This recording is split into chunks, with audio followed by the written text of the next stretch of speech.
Hello guys, आज हम लोग केमिकल काइनेटिक्स का ऑब्जेक्टिव डिस्कशन करेंगे। ठीक है दोस्त। और आई थिंक ये टारगेट बुक है, उसका ऑब्जेक्टिव है बिहार बोर्ड के स्टूडेंट के लिए बहुत ज़्यादा ही सपोर्टिव है। और एनालिसिस करेंगे, डिस्कशन नहीं, ऐसा नहीं कि यही करेंगे, एनालिसिस करेंगे कि ऐसा क्यों। तो बड़ो ध्यान दो, इन एनी रिएक्शन कैटालिस्ट, मैंने किसी भी रिएक्शन में कैटालिस्ट का क्या रोल है। ऑप्शन है retards the rate of reaction, B में increase the rate of reaction, C में both increase and decrease the rate of reaction, none of these. तो दोस्त सी होगा। सी क्यों होगा?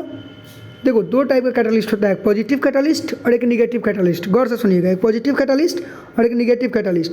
तो पॉजिटिव कैटालिस्ट क्या करता है कि रेट ऑफ रिएक्शन को बढ़ाता है और negative catalyst rate of reaction को घटाता है। तो सीधे कैटालिस्ट बोल रहा है, तो क्या करेगा? ये दोनों करेगा। दूसरा है the value of velocity constant k of reaction depends upon, option A में concentration of the reactant, B में आपका है कंसंट्रेशन ऑफ प्रोडक्ट, सी में क्या है? वॉल्यूम है, डी में क्या है? आपका टेम्परेचर है ब्रो। तो कौन सा हो जाएगा? आपका टेम्परेचर हो जाएगा, डी हो जाएगा। एक मिनट, डी हो जाएगा, टेम्परेचर हो जाएगा। In chemical equation H2 plus I2, H2 gas plus I2 gas equals to 2HI, the equilibrium constant Kp depends on. देखिए, Kp इक्वल्स टू होता है एक फार्मूला Kc इंटू RT का पावर डेल Ng, ठीक है। तो Kp equal to Kc into RT, यानी कि Kp किस पर डिपेंड कर रहा है? टेम्परेचर पर डिपेंड कर रहा है। यानी ऑप्शन कौन सा हो जाएगा? इसका डी हो जाएगा। ठीक है। नेक्स्ट 4 नंबर में, if the rate of reaction is expressed by rate equals to K concentration A का पावर 2 B का power 1, the order of reaction will be. A का पावर 2 क्या है? A का पावर क्या है? 2 है। B का पावर क्या है? 1 है। तो 2 + 1 कितना होता है? 3, यानी ऑर्डर क्या हो जाएगा? 3 हो जाएगा, B हो जाएगा। The rate of zero order reaction A + B से C बन रहा है, क्या होगा?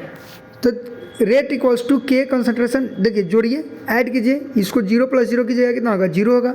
B में 1 + 0 क्या हो जाएगा? 1 हो जाएगा। C में 0 + 1 क्या हो जाएगा? 1 हो जाएगा। D में नन ऑफ दीज, यानी ऐड करने के बाद 0 होना चाहिए। यानी 5 का कौन सा आंसर हो जाएगा? 5 का आंसर A हो जाएगा। ठीक है बच्चों। नेक्स्ट में 6 नंबर में क्या है? The minimum amount of energy required to convert reactant molecule into product. जैसे रिएक्टेंट है A + B, तो A + B से मान लेते हैं बच्चों C + D बन रहा है। तो A + B से C + D बनाने में जो एनर्जी लग रहा है, उस रिक्वायर्ड एनर्जी को हम लोग कौन सा एनर्जी बोलते हैं? जो मिनिमम एनर्जी लगता है उसको एक्टिवेशन एनर्जी बोलते हैं। कौन सा एनर्जी बोलते हैं? एक्टिवेशन एनर्जी बोल रहे हैं। ठीक है बच्चों, ध्यान दीजिएगा। For a reaction A + 2B से C बन रहा है, the rate is given by dC/dt equals to K concentration A into concentration B, has the order of reaction is what? अब देखिए, A का पावर 1 है, B का भी पावर 1 है, दोनों को ऐड करेंगे 1 + 1 तो क्या हो जाएगा? 2 हो जाएगा। यानी ऑर्डर ऑफ रिएक्शन क्या हो जाएगा बच्चों? 2 हो जाएगा। Order of reaction is decided by mechanism of reaction. Direct objective याद रखिएगा, ऑब्जेक्टिव हिट करता है डायरेक्ट किसी भी एग्जाम में। नेक्स्ट देखिएगा बच्चों, हाफ लाइफ, बहुत बढ़िया सवाल है। Half life of a hypothetical reaction is found to be inversely proportional to cube of initial concentration. बोल रहा है कि T हाफ जो है 1/A का पावर Q है, Q यानी 3 है। तो बताइए किस ऑर्डर का रिएक्शन होगा? तो बच्चों होता क्या है ना कि ऑर्डर ऑफ रिएक्शन क्या होगा? ठीक है, तो 1/AQ, तो होता क्या है कि T हाफ जो है ना इक्वल्स होता है 1/A का पावर n-1। तो n का वैल्यू कितना डाले कि AQ आ जाए? तो n का वैल्यू 4 डालेंगे ना तो AQ आ जाएगा। ठीक है, फार्मूला याद रखना है, T half equals to 1/A का power n-1। Next, the role of a catalyst in a chemical reaction is to change activation energy. जैसे कि जैसे ही कैटालिस्ट डालेंगे तो रिएक्शन एकदम फास्ट हो जाएगा, एनर्जी कम लगेगा। तो जैसे ही फास्ट हो जाएगा तो कौन सी चीज़ को चेंज करेगा? एक्टिवेशन एनर्जी को। ठीक है बच्चों। The unit of second order reaction, अब देखिए इसको रटने की जरूरत नहीं, एक फॉर्मेट हमने क्लास में पढ़ाया है तो उसको ध्यान देना है। The unit of second order rate constant are DMQ mole inverse second inverse. अब इसको रखने की ज़रूरत नहीं है। जैसे देखिएगा रेट इक्वल्स टू, मान लेते हैं कि कैसे पढ़ाएं आपको, ठीक है, इसको थोड़ा बाद में बता देते हैं, डिस्कस कर देंगे कैसे आएगा ही। The specific rate constant of a first order reaction depends on, the specific rate constant of a first order reaction depends on the concentration of reactant. Next बच्चों, the unit of rate constant and rate of reaction are same. जैसे rate equals to क्या होता है, rate equals to k concentration R का power कितना रखे कि ई और ई जीरो हो जाएगा। अगर आर का पावर जीरो रख देंगे तो किसी भी चीज़ का पावर जीरो क्या हो जाता है, वन हो जाता है, और ओवरऑल वन हो जाएगा। और रेट इक्वल्स टू क्या हो जाएगा, रेट इक्वल्स टू क्या हो जाएगा बच्चों, सीधा के हो जाएगा। तो वही बोल रहा है कि किस ऑर्डर ऑफ रिएक्शन के लिए रेट कांस्टेंट और रेट आपस में इक्वल हो जाएगा, तो जीरो ऑर्डर रिएक्शन के लिए बच्चों। Next, the radioactive decay follows first order kinetics. ध्यान देना है, रेडियो एक्टिव डीके जो है कि फर्स्ट ऑर्डर काइनेटिक को फॉलो करता है। Next, during the course of a chemical reaction the rate of reaction decreases as the reaction proceed. यानी कि रेट ऑफ रिएक्शन जैसे ही यानी कि रिएक्शन प्रोसीड होगा ना, घटने लगता है। The rate constant does not depend upon the, rate constant बच्चों किस पर डिपेंड नहीं करता है, तो प्रेशर पे, ठीक है। नेक्स्ट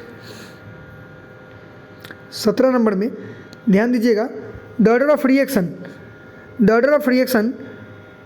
पहला number is never equal to zero या fraction.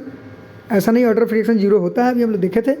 Is theoretical parameter and can be predicted from the, ऐसा भी नहीं है, हमने पढ़ा था कि ऑर्डर जो एक्सपेरिमेंटल डाटा होता है, बोल रहा है कि थ्योरेटिकल डाटा होता है, गलत है भी।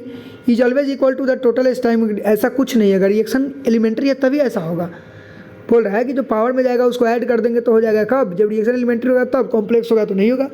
इज ऑलवेज डिटरमाइंड एक्सपेरिमेंटली, ये सही है। ऑर्डर कैसा डाटा है, एक्सपेरिमेंटल डाटा है बच्चों। कैसा डाटा है, एक्सपेरिमेंटल डाटा है, एकदम माइंड में सेट करते चलो। Next, for the first order reaction the half life is independent of initial concentration of reactions. The factor which does not influence the rate of reaction. कौन सा factor है जो rate of reaction को influence नहीं करता है, तो nature of reactant, नहीं सॉरी गलत हो गया।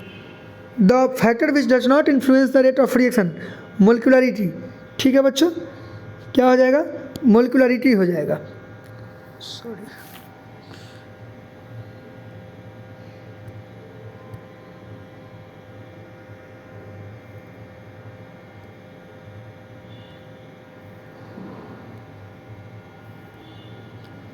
सॉरी बच्चों, ध्यान दीजिएगा।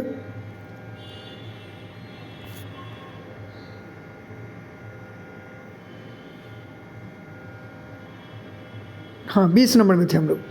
The dimension of rate constant of second order reaction involves concentration and time. For the reaction A plus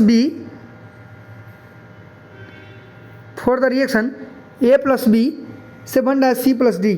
during the concentration of both the reactant increases the reaction rate by 8 times and doubling the concentration of only B simply doubles the reaction rate. The rate law is given as, इसको ध्यान रखिए, इसको बताना पड़ेगा, long method है थोड़ा, ध्यान रखिए। In Arrhenius plot intercept is equals to, answer हो जाएगा बच्चों ln a, जैसे कि k इक्वल्स टू होता है AE का power minus EA by RT। जैसे ही आप ln दोनों साइड लीजिएगा, ln k equals to ln a plus minus EA by RT हो जाएगा, यानी y equal to mx plus c का काम करेगा, इंटरसेप्ट का काम करेगा ln a, तो यहाँ पे ln a हो जाएगा। थोड़ा भी अच्छे से थ्योरी पढ़ेंगे तो मज़ा आ रहा होगा। Next, collision theory is applicable to, collision theory applicable है बाई मोलिकुलर रिएक्शन के लिए।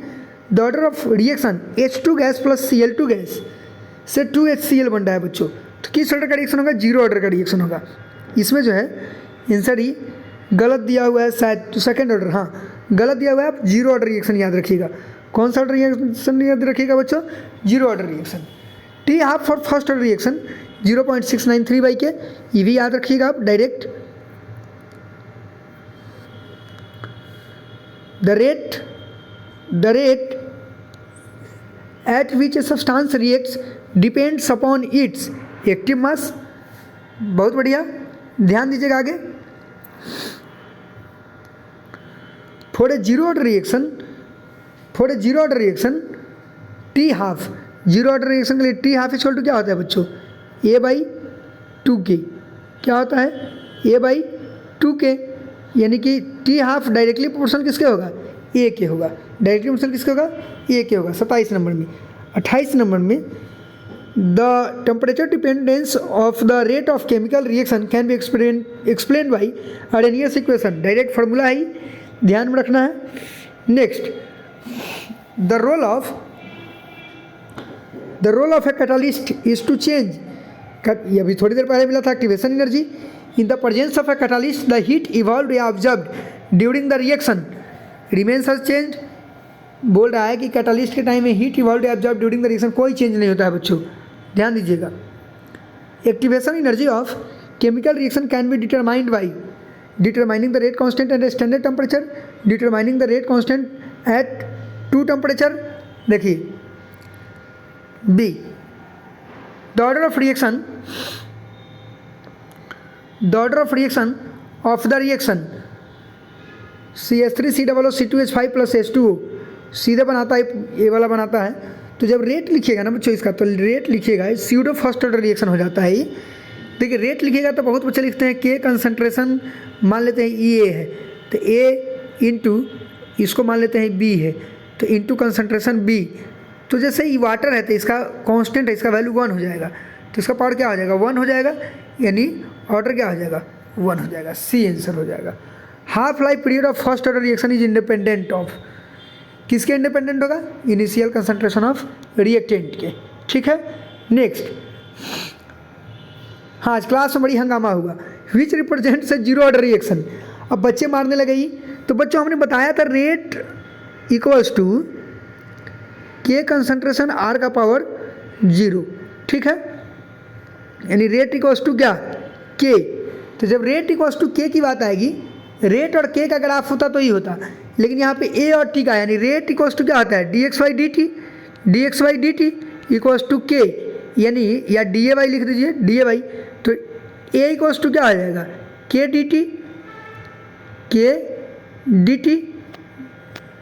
dt समझिए, dt के टी समझिए ना, ए इक्वल्स टू क्या आ जाएगा, के टी, यानी y इक्वल टू क्या हो गया, mx। तो y equal to mx type का ग्राफ हो गया आपका, यानी कि यहाँ पे थोड़ा सा निगेटिव दे देना है, तो कौन सा हो जाएगा, -t/dt, यानी कि ऑप्शन सी हो जाएगा। तो थोड़ा भी दिमाग में ही नहीं लाना है कि ये हो जाएगा। रेट और देखो, रेट और रेट कांस्टेंट के बीच में ग्राफ देगा तो ये होगा, लेकिन रेट और रेट कांस्टेंट के बीच में नहीं दे रहा है, कंसंट्रेशन और टाइम के बीच में दे रहा है, तो डिराइव करोगे तो क्या हो जाएगा, सी हो जाएगा। वही निगेटिव नहीं लगा होता है, यानी निगेटिव तो लगेगा ही, नहीं लगा होता तो बी हो जाता है। यहाँ पे कौन सा आंसर हो जाएगा बच्चों, सी हो जाएगा। अब समझ में आ गया। इफ dx/dt इक्वल्स टू के इंटू कंसंट्रेशन H पे प्लस का power n and rate becomes 100 times when pH change from 2 to 1, the order of reaction क्या होगा। देखिए रिएक्शन को चेंज कर रहा है, pH चेंज हो रहा है 2 से 1, तब बोल रहा है कि द ऑर्डर ऑफ रिएक्शन क्या हो जाएगा, तो ऑर्डर ऑफ रिएक्शन क्या हो जाएगा, 3 हो जाएगा। हमारे बच्चे देख रहे हैं तो क्लास में इस क्वेश्चन को बनवा लेंगे हमसे, ज़्यादा मजा आएगा, क्योंकि इसमें स्पेस नहीं है बनाने के लिए। ध्यान से देखिएगा। फॉर द रिएक्शन ए से B -dy/dt equals to 2 × dv/dt, the rate law is, rate law क्या हो जाएगा, सीधे रेट लॉ हो जाएगा आपका 2 × dv/, यानी कि इधर में दे रहा है तो के कंसंट्रेशन ए का स्क्वायर, यानी कि क्या आ जाएगा बच्चों, second order. For a reaction if activation energy for forward and backward reaction are the same. देखिए दोनों का सेम है तो चेंज इन एंथैल्पी क्या होगा, सेम होगा, यानी H2 - H1 0, यानी ΔH क्या हो जाएगा, 0 हो जाएगा बच्चों। ΔH क्या हो जाएगा, 0 हो जाएगा, ये हो जाएगा। Which graph represent first order reaction out of 1, 2 and 3, यानी कि बोल रहा है कि कौन सा ग्राफ रिप्रेजेंट करेगा फर्स्ट ऑर्डर रिएक्शन को, log a माइनस एक्स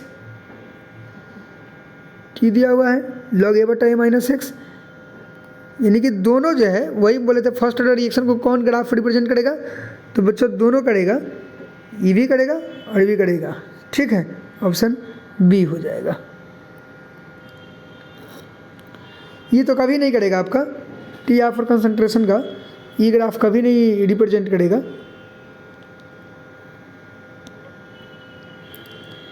हाँ 39 नंबर का आंसर इसमें गलती दिया हुआ है, आंसर नहीं सही दिया हुआ है, वहाँ पे एक गलत था। यहाँ पे जैसे ही जीरो ऑर्डर रिएक्शन होगा, सनलाइट दिया रहा है, एच न्यू दिया रहा है, जीरो ऑर्डर रिएक्शन होगा, ठीक है बच्चों। 40 नंबर सवाल देखिएगा, 40 का भी आंसर शायद गलत है, हम बच्चों ने बनाया, हमने बनाया था, ऑप्शन ए होगा, इसको भी ध्यान में रखना है, ऐसे बना लीजिएगा आप। अगर लगे कि सर इसका सॉल्यूशन चाहिए तो डिस्क्रिप्शन में हमारा व्हाट्सअप नंबर होगा, व्हाट्सअप पे आप मैसेज कीजिएगा, सबका हम सॉल्यूशन भेज देंगे। The temperature coefficient of most of the reaction lies between which of the following, which of the temperature coefficient of most of the reaction lies between which of the following 2 and 3, the rate of chemical reaction, the rate of chemical reaction decreases with time. तो thank you बच्चों, आप इसको इतना याद रखिएगा, बहुत मज़ा आएगा। Thank you, that's all. जो भी डाउट हो आप कमेंट सेक्शन में हमको कमेंट कीजिए, क्या बोलते हैं, उसके बाद आप हमसे पूछ सकते हैं, डाउट व्हाट्सअप कर सकते हैं। Thank you.